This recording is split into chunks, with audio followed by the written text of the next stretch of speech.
Back to this channel इजी विजिटरी। Last class में हमने चैप्टर 2 के क्वेश्चन नंबर 11 तक सॉल्व किया था। आज हम क्वेश्चन नंबर 12 से शुरू करेंगे, तो चलिए शुरू करते हैं। क्वेश्चन नंबर 12 शुरू करने से पहले हमें हेडिंग लिखना है सौर ताप सहित ऑफ ग्रिड सौर अनुप्रयोग। तो चलिए क्वेश्चन नंबर 12 शुरू करते हैं। 16 जून 2010 को ऑफ ग्रिड सौर अनुप्रयोगों के कार्यान्वयन के लिए दिशा निर्देश घोषित किए गए थे। सामान्य श्रेणी के राज्यों के लिए 30% पूंजीगत सब्सिडी और 5% सुलभ कर्ज का प्रावधान किया गया था।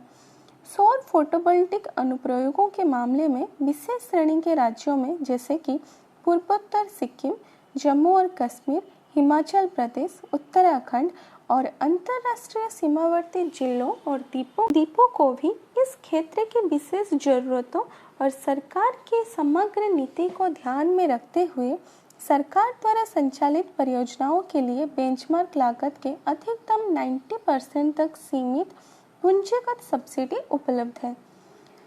इच्छुक बैंकों को 5% वार्षिक ब्याज दर पर उपभोक्ताओं को ऋण देने में सक्षम बनाने के लिए पूर्ववित्त प्रदान करने का कार्य IRDA को सौंपा गया है। कई चैनल भागीदारों को प्रोत्साहित करने के लिए तथा लोगों के समर्थन तक पहुंचने के लिए मंत्रालय द्वारा सौर प्रणाली इंटीग्रेटर्स की मान्यता की एक प्रक्रिया शुरू की गई है। भारत की क्रेडिट रेटिंग और सूचना सेवा लिमिटेड फीच एवं सूचना और क्रेडिट रेटिंग एजेंसी जैसी प्रतिष्ठित एजेंसियां इस प्रक्रिया में शामिल हैं। Question number 13। मंत्रालय ने 2010 से 11 में 200 मेगावाट क्षमता में से 32 मेगावाट क्षमता की परियोजनाओं को मंजूरी देने का लक्ष्य निर्धारित किया था, लेकिन बाद में उसके मुकाबले 40.6 मेगावाट क्षमता की ऑफ ग्रिड सौर फोटोवोल्टिक परियोजनाओं को मंजूरी दी।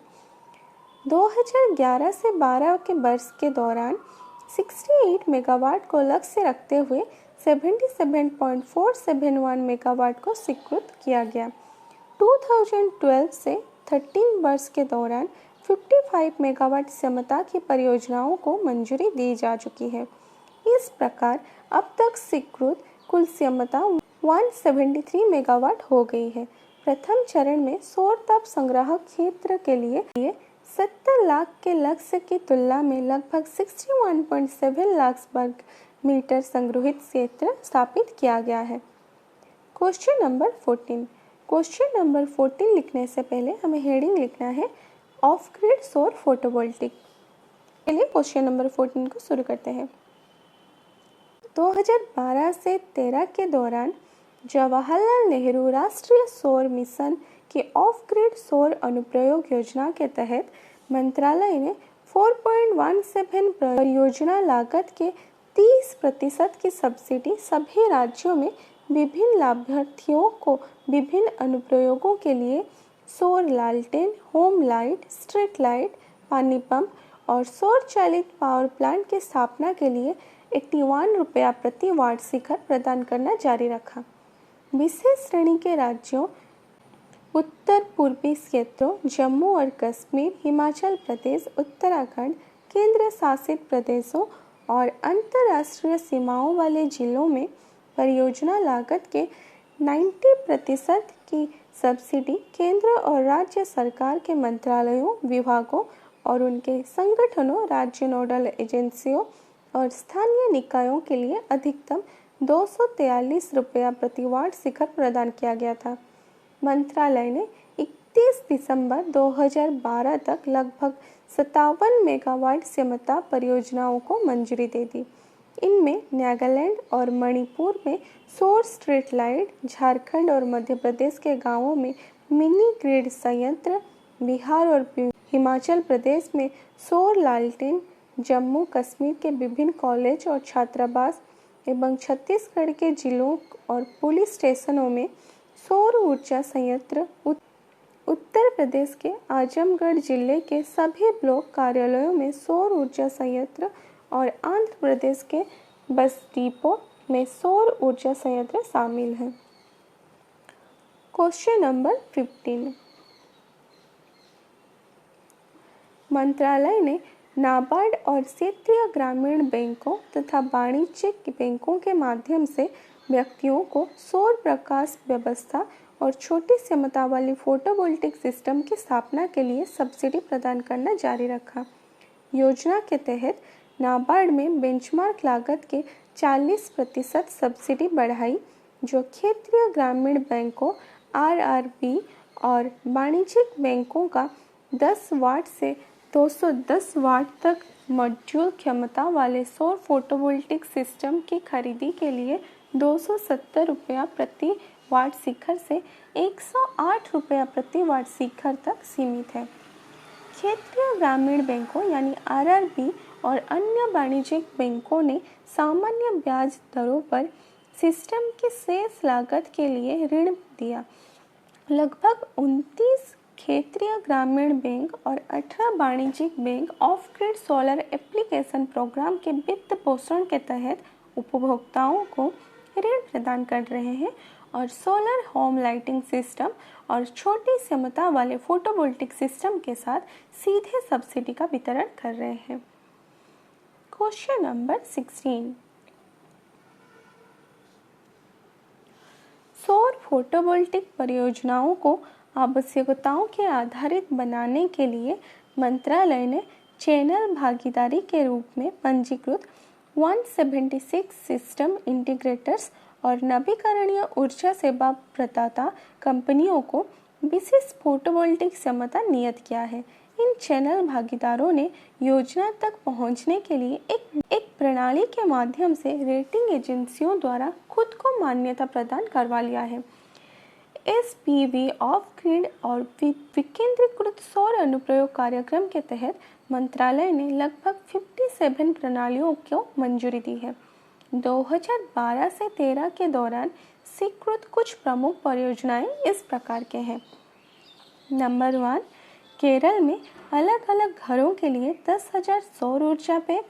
नंबर 2, बागवानी और सिंचाई के उद्देश्य से राजस्थान में विभिन्न स्थानों पर 8,840 किलोवाट की कुल क्षमता के 3,000 सौर पंप की स्थापना।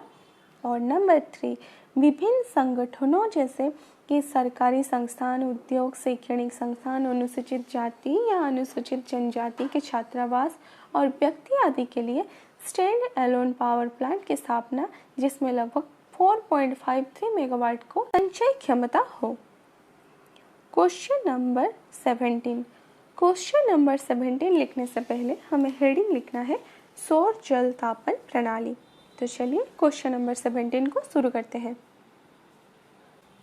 भारत में सौर जल तापन प्रणालियों के लिए सकल और प्राप्य तकनीकी आर्थिक क्षमता क्रमशः 1400 लाख वर्ग मीटर और 400 लाख वर्ग मीटर संग्रहित क्षेत्र अनुमानित है। देश में अब तक कुल लगभग 63.7 लाख वर्ग मीटर संग्रहित क्षेत्र स्थापित किया गया है, जिसमें से तत्कालीन वर्ष के दौरान 14 लाख वर्ग मीटर के लक्ष्य के मुकाबले लगभग 7 लाख वर्ग मीटर संग्रहित क्षेत्र स्थापित किया गया है। Question number 18। शहरी विकास मंत्रालय द्वारा सभी राज्यों और केंद्र शासित प्रदेशों को नए भवन में सौर सहायता प्राप्त जल तापन प्रणाली लगाने के लिए परिचालित मॉडल विनियमन या भवन उपनियम के जवाब में 21 राज्यों में आवश्यक आदेश जारी किया गया है। लगभग 100 नगर पालिका निगम या नगर पालिकाएं इसे लागू कर रही हैं।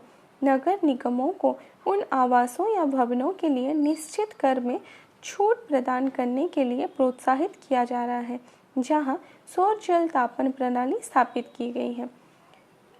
राज्यों में बिजली उपयोगिताओं को ऐसे उपभोक्ताओं के लिए बिजली दर में छूट प्रदान करने के लिए प्रोत्साहित किया जा रहा है। Question number 19। उपयुक्त परीक्षण सुविधाओं के साथ फ्लैट प्लेट सौर संग्राहकों के लिए भारतीय मानक ब्यूरो स्थापित किया गया है। इक्विवेट ट्यूबुलर कलेक्टर यानी ETC आधारित प्रणाली को भी बढ़ावा दिया जा रहा है। भारतीय मानक ब्यूरो यानी BIS के मानक प्रदर्शनी में विकास के लिए दोनों प्रकार के संग्राहकों पर आधारित सौर जल तापन प्रणालियों को भी स्थापित किया गया है। सौर ऊर्जा केंद्र के अलावा परीक्षण नेटवर्क एक भाग के रूप में प्रमाणन और विकास परीक्षण के लिए 5 क्षेत्रीय प्रमाणन केंद्र हैं, जो है देवी अहल्या विश्वविद्यालय इंदौर, पुणे विश्वविद्यालय पुणे, मदुराई कामराज विश्वविद्यालय मदुराई, सरदार पटेल अक्षय ऊर्जा अनुसंधान संस्थान वल्लभ विद्यानगर गुजरात, एवं एक नया शुरू किया गया है जो है दीनबंधु छोटूराम विज्ञान और प्रौद्योगिकी विश्वविद्यालय सोनपुर, जो कि हरियाणा में है। Question number 20। बहुमंजिली आवासीय परिसरों सहित नए भवनों में सौर जल तापन प्रणालियों के उपयोग को मुख्य धारा के लाने के प्रयास किए जा रहे हैं। इस आशय का प्रावधान विभिन्न कोड और रेटिंग प्रणालियों में किया गया है, जैसे कि राष्ट्रीय भवन कोड, ऊर्जा संरक्षण भवन कोड और गृह, जो कि एक भवनों का रेटिंग प्रणाली है। ऊर्जा संरक्षण भवन कोड यानी ECBC के अनुसार सौर वाटर हीटर पानी को गर्म करने के लिए डिजाइन क्षमता का कम से कम 20% पूरा करते हैं। गृह ने टोर हीटिंग पानी के लिए आवश्यक वार्षिक ऊर्जा का 70% या अधिक निर्धारित किया है, जिसे मुख्य रूप से सौर गर्म पानी प्रणालियों के माध्यम से नवीकरणीय ऊर्जा आधारित जल तापन प्रणालियों के माध्यम से पूरा किया जाएगा। गुणवत्ता वाले सौर वाटर हीटर को बढ़ावा देने के लिए एयर कंडीशनर और रेफ्रिजरेटर के स्टार रेटिंग योजना के समान एक ऊर्जा लेबलिंग परियोजना की भी योजना है। फ्लैट प्लेट संग्राहकों का उपयोग करके सौर जल तापन प्रणालियों के उत्पादन के लिए 60 से अधिक भारतीय मानक ब्यूरो यानी BIS अनुमोदित निर्माता हैं। इसके अलावा 100 से अधिक निर्माताओं को वाटर सोलर हीटर सिस्टम के साथ परीक्षण किए गए इवैक्यूएटेड ट्यूब कलेक्टर के लिए सूचीबद्ध किया गया है। ये निर्माता ब्याज सब्सिडी योजना के तहत सौर जल तापन प्रणाली की आपूर्ति के लिए पात्र हैं। Question number 21। Solar water heater Bengaluru, Pune सहित कर्नाटक, महाराष्ट्र, गुजरात, तमिलनाडु और आंध्र प्रदेश के कई अन्य शहरों में लोकप्रिय हो गए हैं। अन्य राज्यों और शहरों में भी इसका विस्तार करने का प्रयास किया जा रहा है। लद्दाख के क्षेत्र में सौर के माध्यम से गर्म पानी की आवश्यकता को पूरा करने के लिए एक विशेष कार्यक्रम शुरू किया गया है। होटल, अस्पताल, उद्योग और वाणिज्यिक प्रतिष्ठानों सहित विभिन्न क्षेत्रों में सौर जल तापन प्रणालियों को बढ़ावा देने के भी प्रयास किए जा रहे हैं। केंद्र सरकार के विभिन्न मंत्रालयों जैसे शहरी विकास, पर्यटन, रक्षा, रेलवे, वस्त्र, स्वास्थ्य, खाद्य प्रसंस्करण उद्योग आदि से उनके संबंधित क्षेत्रों के ऊर्जा अवसंरचना के रूप में सौर जल तापन प्रणालियों को अपनाने के लिए संपर्क किया गया है। Question number 22। विभिन्न राज्यों के शहरों में जहां सौर जल तापन प्रणालियों की स्थापना की संभावना अधिक है, वहां बड़ी संख्या में प्रिंट और इलेक्ट्रॉनिक मीडिया के माध्यम से व्यापक प्रचार और जागरूकता का अभियान चलाया जा रहा है। निर्माताओं को प्रचार के लिए सहायता भी प्रदान किए गए हैं। निवारक क्षेत्र में सौर वाटर हीटर की तैनाती में तेजी लाने पर ध्यान देने के साथ निवारक हितधारक समूह के साथ कई सेमिनार, कार्यशालाएं और व्यावसायिक बैठकें आयोजित की गई हैं।